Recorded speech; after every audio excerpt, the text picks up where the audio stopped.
This is Alabama Politics with Steve Flowers, an in-depth interview with Alabama's top political newsmakers. Now, from the studios of Troy University, here is Steve Flowers.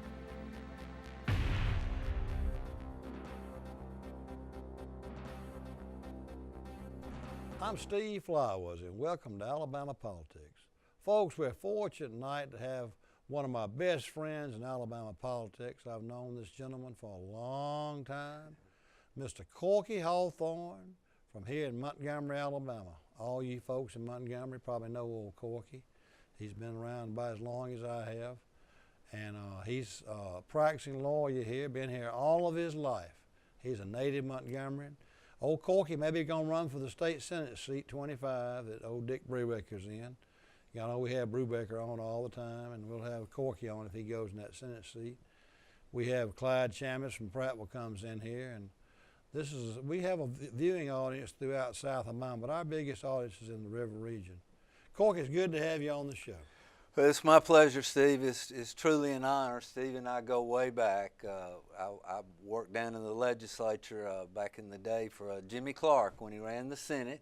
He ran the House, too. He ran the House. He was the Rules Committee chairman in the Senate. That's right. Back then, they shared the clerk, and Pierre Pelham from Mobile was president pro tem. He introduced me to all the Kennedys, but I was Pierre and Jimmy's clerk for 4 years in the Senate. How old were you then, Cork? I was 16, 17, 18, and 19. And your daddy was a lobbyist for the power company or railroad? He was Alabama Power. The law firm Lake Martin is named after Judge Tom Martin.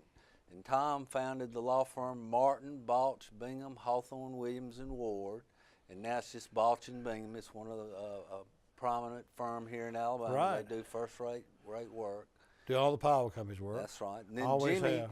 Jimmy left the Senate to go to the House to become Speaker. Well, he was out a while. Right. You know, he was mayor of Eufaula for a long time. He went home. He was a power during the Wallace time. That's right. Because he was from Barber County. Became Speaker of the House. Call him the Bear from Barber. That's the Bear from Barber. He put me with Hugh Merrill from Anniston. Oh, man, you had some legends. Hugh was an attorney in the Merrill families, old Alabama families. That's John Merrill's kinfolk. That's right. And Hugh was chairman of Ways and Means. So I was his clerk for 8 years, and our vice chairman was Jabbo Wagner from Birmingham. Was Jabbo vice chairman of Ways and Means? Right. And Hugh Merrill was chairman. Jabbo's now the Rules Committee chairman in our Senate, and so Jabbo's helping run the Senate. Corky, Hugh Merrill was a lawyer in Anniston, wasn't he? That's correct. But all those Merrills came from Cleburne County. Do you know John Merrill remember Pelham Merrill? Pelham Merrill. Who was on the Supreme Court. That's right. That was John's uncle. John's daddy was probate judge up there in Cleburne County. And do you know the box that Merrill family came from? There's like 95 or 100 votes in that box. And John Merrill ran for Secretary of State. He got every one of them. Didn't lose one vote in that box. 96 to nothing or something like that. Wow. Because those Merrills. But tell me who all you were Pierre Pelham. That's right. And he introduced me to all the Kennedy family back in those days. Those white suits from Mobile. That's right. Remember old Pelham Wood? Pierre was a magna cum laude graduate of Harvard. And when he took the stand, back then they never did vote cloture on anybody. If you wanted to filibuster, we would get cots. Back then we met in the actual Capitol in the old Senate chambers, and we would bring cots up to the State House. We won the State House. It was the actual Capitol was where we met. We'd spend the night, and people would talk as long as they could physically talk. I remember that. Oh, Shelby was in the state senate. That's right. That's how you got to know Senator Shelby. We're on a first-name basis. I helped him with the Tea Party. I'm a member of the Wetumpka Tea Party. Well, you're real active. You're of the. I mean, I don't want to use the word real religious, but you're a very conservative person. You're very Christian conservative. Christian conservative, and you've been a leader in that group for years. Like y'all get together and support people and everything. That's right. Montgomery Tea Party, Wetumpka Tea Party. I'm also on the executive committee of the Montgomery Republican Party, and the idea would be if we do this Senate thing, I'm praying about it. I mean, I want it to be the good Lord's will, but we'll hit the ground running. I won't need any on the job. No, you will not. I won't need any Steve Flowers helped train me, by the way. I worked down there when he was a member of the back in '82, maybe. And old Jimmy Clark was speaker. That's right. That's right. Jimmy Clark ran that house. Well, now he wasn't speaker the first time. Tom Drake was speaker the first time, and then Jimmy Clark came in '86 with old Guy Hunt. And but you've been around. We've not known. I've never hardly not known you, Corky. Well, we've been friends a long time. Well, I grew up here in Montgomery. I went to Floyd School. And to Lanier. Then I went to Lanier. So they had private schools up there. That's right. That's right. Then I went to Auburn, War Eagle. I got a degree in economics, and that's one of the things we want to do. We talk about jobs. Well, we've got I do pardons and paroles. I get people out of prison.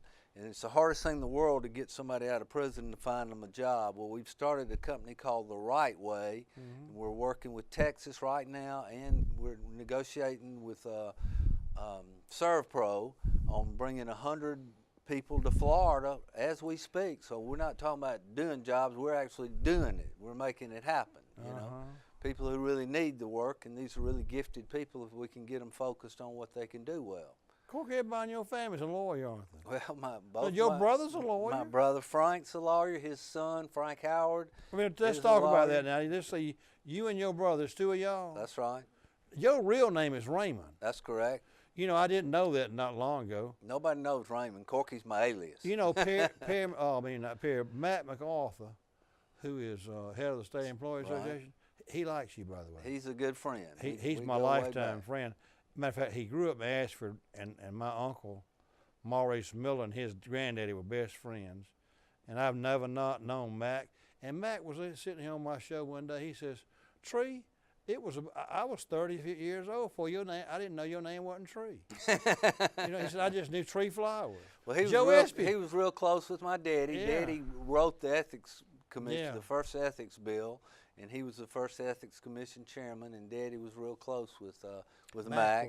He's a good man, does a good job for the state employees. Can I tell you a funny story about name ID, about Mac? Have you ever heard this one?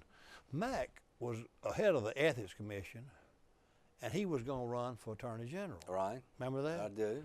And he got somebody, we know who it was, best post in the state, to do a benchmark poll. That's the first thing you do, find out where your name ID is. Right.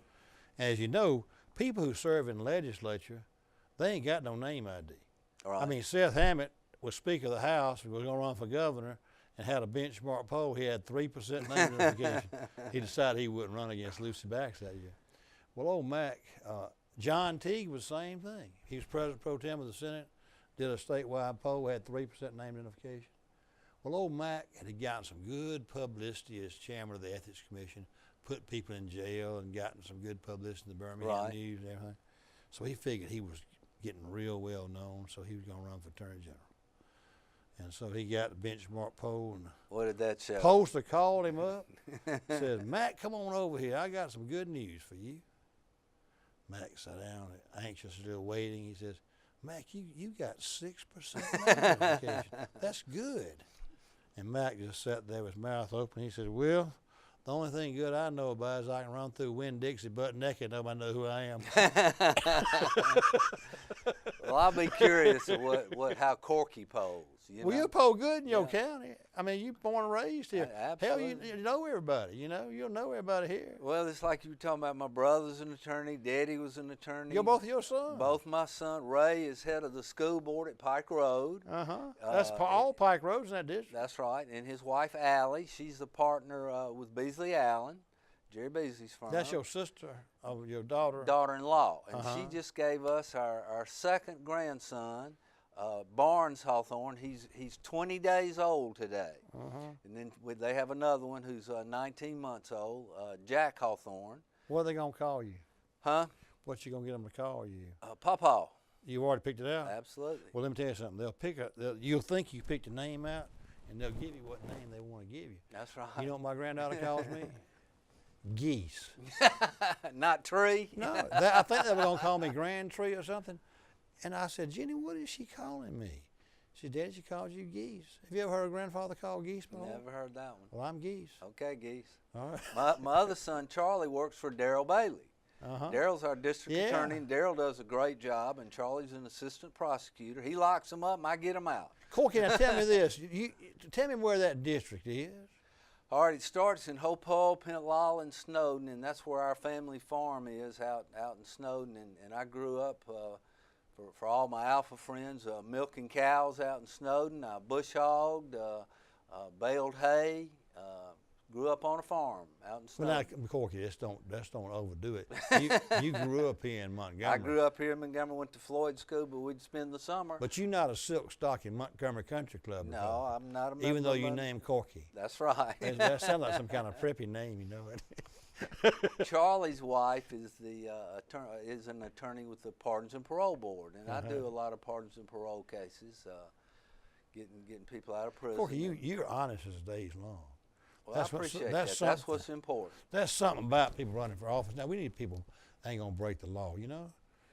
We got to put people put out jail. Our founding fathers envisioned it that you become successful in life, and your kids are all out of school, and you're out of debt. And I live out at Wind Lakes, and it's time for me to give something back. We've helped numerous people over the years, and it's time for me to step up and give something back. I want to put God back in government. Good. God back in our failing schools. You know, we've replaced prayer in the Bible with metal detectors. How's that working for us? Yeah. You know, put prayer back in our National Guard, and you know, put God back in government. That's what we need, and that's what I want to do. Where do you go to church, Robert? I'm a member of First Methodist Church, but lately I've also been going to this new church, Church of the Highlands. Everybody goes out there. That's just phenomenal. I mean, it's kind of like a revival going on. I've never seen anything like that church growing all over the state. 16 campuses, and the important thing is they're in all the prisons. I'm real involved, like I said, getting people out of prison. I ain't never seen a church grow like that. I mean, how many churches you know in the prisons like that? And then I was talking to Commissioner Dunn and Deputy Commissioner Jeff Williams, and I was telling them about Highlands, and they said, "Well, they're in the prisons, Corky, but the difference is most churches that come in the prisons don't want people when they get out of prison to come to their church, whereas Highlands invites them, wants them to come to the church." And so they have y'all. Well, you got Highlands you go to on Taylor Road. Taylor Road. They paid cash for it. Paid cash for the building. Cash for the. They have zero debt. Building's worth about $10 million. At least. And that property out there? They do. It's all paid for. Well, that started with that Church of the Highlands in Birmingham. It did. I think they have 16 campuses. They're in Tuscaloosa. They're in Auburn. They're in Gadsden. 5 or 6 up in Birmingham area. They're in Montgomery now. They're fixing to expand down to Troy, I think. Come to Troy. So they're Gadsden. So it's amazing, and it's all closed circuit TV. It's a different kind of worship service that we're used to growing up in the conservative. I like those old songs. Y'all ever sing those old songs? No, this is for the young people, and you don't dress up in coat and tie to go to church. I go to old man Sunday school class in Troy. We sing old songs. Right. Old Rugged Cross. I hear you. Y'all know that sort of thing? Amazing Grace. We sing them every Sunday. How great. I guess y'all don't sing that at the Highlands, do you? Well, again, we sing it at First Methodist, so I get a little bit of both. Well, y'all kind of highfalutin over there. They don't sing those songs all the time at the First Methodist. Well, they're a pretty conservative church, pretty good conservative worship. I love Carl Stegall. I do. He's retired now. I know it. We got Jeremy Pridgeon now. Jeremy and Jillian and Jack and John. I mean, we got a bunch of young folks, and they're just doing a really good job. That's a growing church, and that's what it's all about. Corky, I interrupted you about that district. What part of Montgomery's in that district? All right, Snowden, Hopewell. In the town, though. That's right. It comes around. I used to live in McGee Estates, and they cut that out of the district. But so Zelda on east of Zelda. Hillwood's in the district. I had Stephanie Bell here yesterday. She's in Hillwood. McGee, Hillwood. Let's see. But Pike Road's a big part of it. Pike Road, all the way around to Tallahassee, all the way around to Elmore County. You got all Elmore? Yeah. No, you ain't got all. No, not all Elmore, but Wetumpka part. You go down to Crenshaw County. Absolutely, all of Crenshaw County. Yeah. Absolutely. But Deer Creek, Wind Lakes, all that. Wind Lakes is yeah, all that. That's a lot of people there. That's right. It's that's East Montgomery. That's right. That's the heart of the district. That's right. Capitol Heights is in there. Okay. Why do you think old Brubaker just got tired of it? Well, we had talked about it 7 years ago when Larry Dixon decided he wasn't going to run again, and Dick agreed to term limits. And I mean, he and I are philosophically on the same page, Christian conservatives. He went to Vanderbilt. It'd take $500,000 to compete with the Brubaker name, and Dick's just doing such a great job. People like him. But he committed to term limits, of which I would commit to term limits. I mean, but Corky, again, that's how our founding fathers envisioned it to work. Why don't you just stay a long time? No, just give something back to God's really blessed me and my family and my grandchildren and so forth. And well, if I got elected, I'd serve more than 2 terms. No, I'm sticking to 2 terms. If I ran, I'd say I'm gonna serve as long as y'all elect me. I'd be like Shelby. I'm gonna commit. You got to take me out by the ballot box or by a pine box, one or the other. Senator Shelby, he and I worked with him with the Tea Party people. Yeah. We are, and got the Tea Party people to help. He wrote a letter supporting Dick Brubaker's to do away with Common Core. We came up with the idea we don't want common anything in Alabama. We want exceptional core. Why does Shelby care about that? Well, because he's our U.S. Senator. Well, I mean, we got exceptional football. We got exceptional colleges: Auburn, Alabama, UAB. Troy, I mean, we've got great universities. Why can't we have great K through 12? You know, I don't want common anything in Alabama. We want exceptional core. What committee do you think you ought to be on in the Senate? Well, I hope for sure I'd be on rules since Senator Wagner's chairman. I'd like to do that. Corky, you'd be a great senator.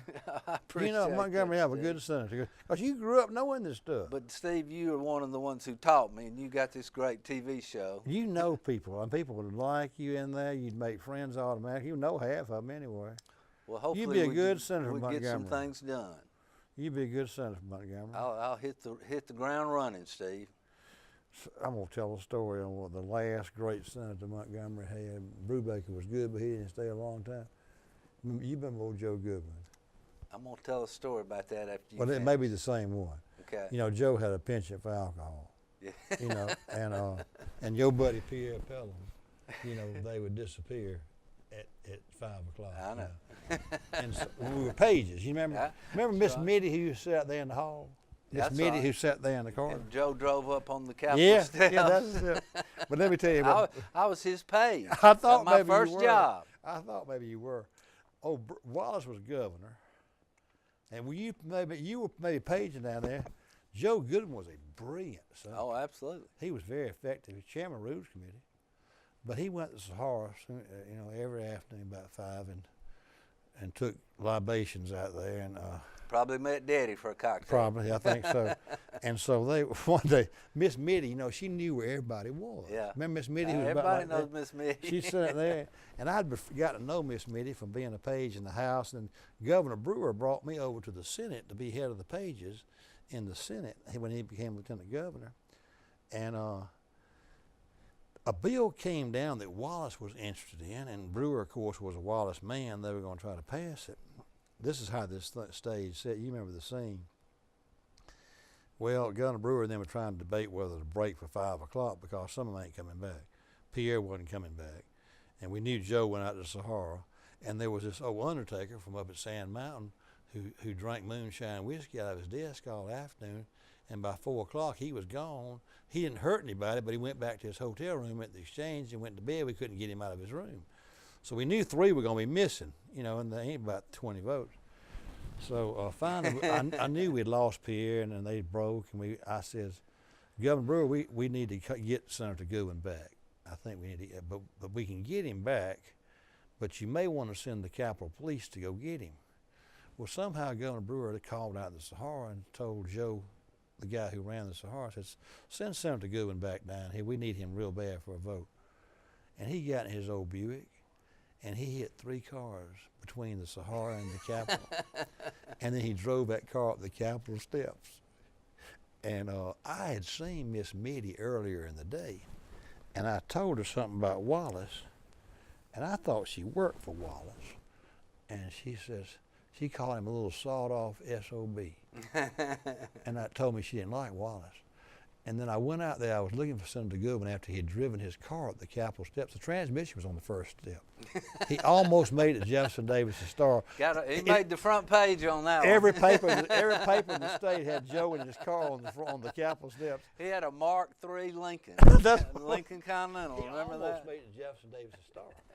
Because in his mind, he thought it was important. He was going to vote. And I went out to see Miss Mitty. I said, Miss Mitty, where is Senator Goodwin?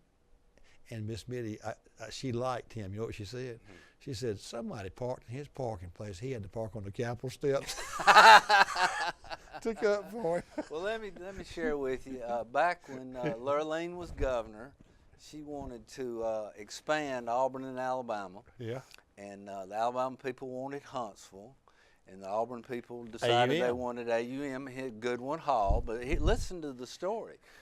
They went to Joe, Dr. Philpott, who was good friends with Daddy, and Daddy was a big Daddy lobbied for Auburn for free because he loved Auburn. They went to Joe, and Joe said, well, Frank handles all the Auburn stuff, meaning my daddy. And so Daddy wrote the legislation, negotiated the deal with the McLemore family for the property. And then got it passed. Joe passed it. Joe got Goodwin Hall named after him. And the senators. See, that's where that. Oh, yeah, I know. AUM senators, that's where that came from. And Lurleen gave Daddy a pen, and it's on my brother Frank's desk, that she signed the legislation creating AUM. And your daddy helped start it. He did. But now Joe Goodwin got credit for starting Well, AUM. he did. Well, he was the senator and did a great job. And look how great AUM is today. I know, but I mean, he left a legacy. Yeah, absolutely. And your daddy did too. Absolutely. You ought to tell people that when you run. Say, my family helped start AUM. Daddy's got the pen. It's on my brother's desk. I mean, your family has been, we're sitting there with Stephanie Bell. Her husband, John Bell. Former U.S. attorney. Their family owned the old the theater that was here, the Empire Theater. Oh, wow. And the Whitley Hotel that was right here where this building is right now. I didn't know that. I didn't know either. She said they have all kind of artifacts. The Empire Theater was the nicest theater in Montgomery. It had air conditioning, and Clark Gable came there. Right. Katharine Hepburn, and her family, his family, owned all this land right here where we're sitting. Right. Where the Empire Theater and all that was. And John, remember them telling her that yesterday about that? Yeah, about that. Her doing that. Corky, let's get back to your Senate race though. You got much farm? Well, again, I got a degree in economics from Auburn, and the first thing we want to do, like I said, we're doing some jobs now as we speak through the Right Way, a company that we're working on. But what I'd like to do is get the small business. That's where jobs are created, with the small business people. Give them a tax credit, which isn't going to go into effect until the following year, to go ahead and hire somebody now, and that gets them off of welfare and food stamps, and then they're getting a salary, they're getting a check, then they're buying stuff, and they're getting sales tax, so they will have paid for their tax credit by the end of the year when the company gets it. So what companies, that are right on the verge, that want to, a painting company, a construction company. I mean, there's a tremendous demand for construction jobs right now, welders, plumbers, carpenters, and let's give some incentives. Randy George does a good job here in Montgomery. Matter of fact, Daddy was head of the Chamber of Commerce when they hired Randy George. He's been here a long time. Yeah, and then Ellen McNair. Ellen was real involved with the GE plastic plant with Marlowe Reese and my father. Marlowe and Daddy were best friends. Yeah. Daddy was Marlowe's lawyer. And then, of course, Ellen and... That's not Gene's daddy, is it? No, no relation. Oh, they called him the White Rat. And then they did the Hyundai plant. And we can't say enough about how great that was and the jobs that's provided. So I work real close with the Chamber of Commerce. Yeah. Corky, you been out to see Alpha Jim Parnell and them? I went to one meeting out there that they've already had. And he's a good man. I'm going to go to the state employees thing tomorrow. Mac will That's be with tomorrow. Mac's going to introduce me to some Mac's folks. a good man. He is, first class. I had a 100% voting record for state employees. Oh, wow. Well, I and intend on having that. I'm going to follow in your footsteps, Steve. Steve. Mac told me, he says, Flowers, we ain't never had anybody had 100% state. You know why I did? My county, Pike County, it was 6th in the state for number of state employees based on our population. Wow. You know, you think about it. That's a record to be really proud of. Well, he told me, he said, we kept a record. I said, Flowers, you the only person that have 100% employees. Yeah, I said, well, you know why I did? Because I grew up in Troy, and I knew how important state government was. Absolutely. To it. Well, see, Troy's close enough to Montgomery. A lot of folks commute here. And we're big enough that every state agency's got an office there. But you put the fact that we had that 7th Division Highway office there. Right. And the Big Jim put there. And for our population, if you gave state employees a pay raise in my county, and with Troy University there, that's like putting new industry in my county. Well, I mean, I would be honored to represent the state employees. Well, you got a lot of them in your district. Absolutely. And sometimes in the past, Corky, a state representative, a senator from up here, and I would resent it almost, wouldn't vote with state employees all the time.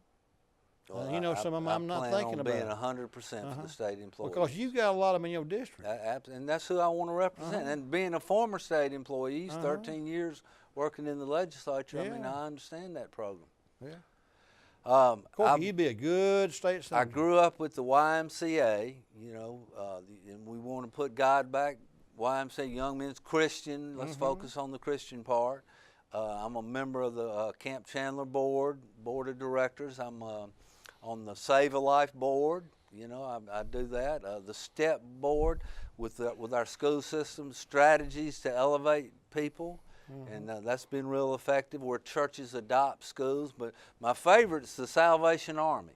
Yeah. Nobody ever says anything bad about the Salvation Army. They're not for profit either. Absolutely. They're really, if you bring your stuff to the Salvation Army, and it's salvation through Jesus Christ. I mean, they're not ashamed of mentioning Jesus Christ, the J word, which everybody's all said. I'm not ashamed of the gospel. No, you're not. You know.